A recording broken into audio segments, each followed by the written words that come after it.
What's up, everybody? How y'all doing today? Hold on. Hey, how you doing? Anyway, Phil Spencer has accepted defeat in a console wars between him and his company. Well, he's the CEO. Him and his company, or the company he represents, Xbox, with PlayStation. Sony has been kicking their ass not only in console sales, but also, man, PlayStation got way freaking more exclusives than Xbox, and it makes sense that Sony is kicking Xbox's ass. I mean, Xbox only have a handful of exclusives. You got Gears and Forza Motorsports and Halo, and some smaller titles like what was the name of that game? I think it was the rollerblading one. I'm not sure. Sunset Overdrive. That was an exclusive.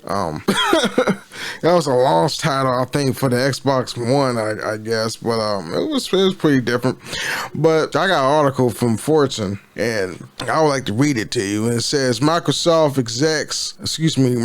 exec admits the console war are over. We lost the worst generation to lose. When I read that, I was like, yeah, a lot of people was buying more PlayStations than Xboxes, basically because of lack of first-party games.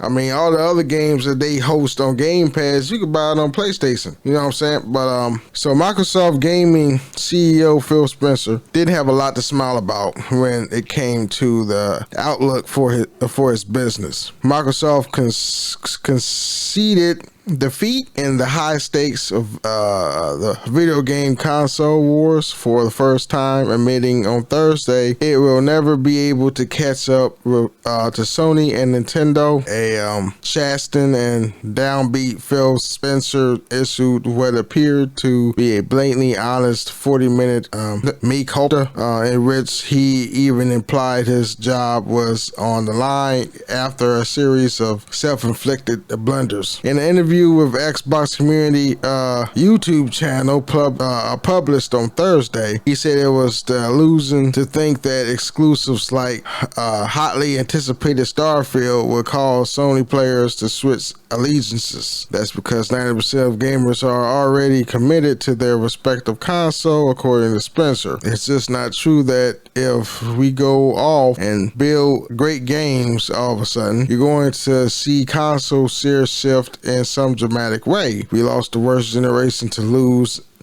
in the Xbox One. The Microsoft exec said Spencer also poured cold water on hopes that the now defunct console replacement, the current Xbox Series X, will be able to chip away at sales of the Sony PlayStation 5 and Nintendo Switch. I know that will upset a ton of people, he said, but it's just the truth of the matter. When you're third place in the console marketplace and the top two players are as strong as they are, when it entered the market in 2001 with the original Xbox, there were a lot of gamers who expected the deep pockets of Microsoft would help it crush gaming rival Sony and its PlayStation 2. But while Microsoft came close to eclipsing Sony, which is the second gen Xbox 360, it never succeeded in dethroning the Japanese competitor globally. Spencer has now pushed Microsoft to focus not on hardware but on software. For example, its monthly subscription service, Game Pass. He also bullets on new features that allow consumers to buy one game and play it seamlessly across a variety of devices, from Xbox to PC to new handheld devices like the Steam Deck and the Asus ROG. ROG Ally. I ever heard of that before. Outside the Sony ecosystem, nevertheless, he refuted repeatedly speculation that Microsoft might ditch its commitment to the console gaming in favor of the sole focus of streaming Although there is some of a dispute over how to compare the commercial importance of video games to films and other media, it's undisputed that the industry has become a big business. Titles can easily rack in some revenue over their lifetime than conventional time, with Take-Two Interactive and software blockbusters Grand Theft Auto 5 pulling in twice as much of highest grossing film ever in the box office, Avatar. With the scope that can equally a grand big budget game, publishers regularly lure Hollywood stars to lend their talents to motion capture, acting, and critically they also won praise, with The Last of Us game serving as the basis of HBO's hit post-apocalyptic series, where while there are consumers that prefer casual games in their smartphones or hardcore ones best played on a PC, the usual entry ticket for these immersive fantasies is the purchase of either a PlayStation, Xbox, or a Nintendo Switch.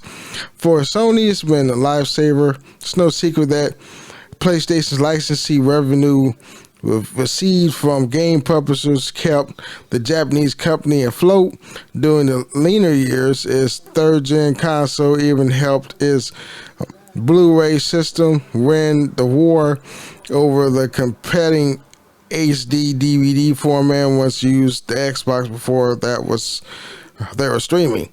Microsoft's decision to buy Call of Duty games publisher Activision Blizzard for $69 billion might be the best proof of the industry importance. The deal far eclipses the approximately $33 billion that is sent on LinkedIn. I forgot Microsoft bought LinkedIn. Anyway, back in 2006, after adjustment for inflation, making it easily the biggest acquisition in Microsoft's history. But the UK's antitrust authority, CMA, dealt Microsoft plan a massive blow last week after vetoing the deal on the basis it could stifle competition in the burgeoning sector. I'm so bad with words. Sector of the industry. They're defined a market of cloud gaming that, in my mind, doesn't really exist today, said Spencer, reaffirming he would appeal the CMA decision, but they have a point of view that maybe we have a lead in the market that is just forming. Spencer also apologized on Thursday for another blunder when Xbox shipped its Redfall game to critical reviews that were significantly below the company's own internal targets. The latest setback for the console exclusive lineup for Halo Infinite. There is nothing that is more difficult for me than disappointing the Xbox community, Spencer said. Just the kind to watch the community lose confidence, but disappointed. I'm disappointed. I'm upset with myself. That's all said and dandy, man. At least he's being honest, but part of his honesty is just screams, I'm a personal relations expert. Now I'm gonna say anything to make people feel like something. But anyway, I don't know. It's Xbox. Well, Microsoft got some very deep pockets, and I think Sony felt threatened because, you know, Call of Duty is their bread and butter. That's when they make their most money. A lot of players play Call of Duty, and Sony pulled some strings to renege that deal. But then again, on the fans aspect of everything, it was like Sony is king. based on the fact that, of course, you have that whole Sony ecosystem has the best first party games. So a lot of people want to buy the PS5 than the Xbox Series X or S. Mind you, Xbox have some good first party games as well. If you're a Halo fan or a Gears fan or a Forza fan or whatever. Let's just name a few because there are a few. But you can play the same games on Xbox, the third party, on PlayStation. Plus, if you buy a PlayStation like I did, they got all the good first party games like Jax Daxter, God of War. I'll name a few. You know what I'm saying? So, Last of Us. So it's like a win for the consumer because you got Sony with the first party games as well as every other game. You know what I'm saying? So I don't know. And then you got Nintendo. There's some diehard Nintendo people. I think most of them are women because, you know, Nintendo got them cute ass kid-friendly games like Pikmin and shit like that. There's some guys that play Nintendo too. I got a Switch myself. I play real games like fucking Xenoblade, some shit. Fuck Monster Hunter. But you can play Monster Hunter on PlayStation and Xbox though. But something about playing Monster Hunter on Nintendo, it works anyway.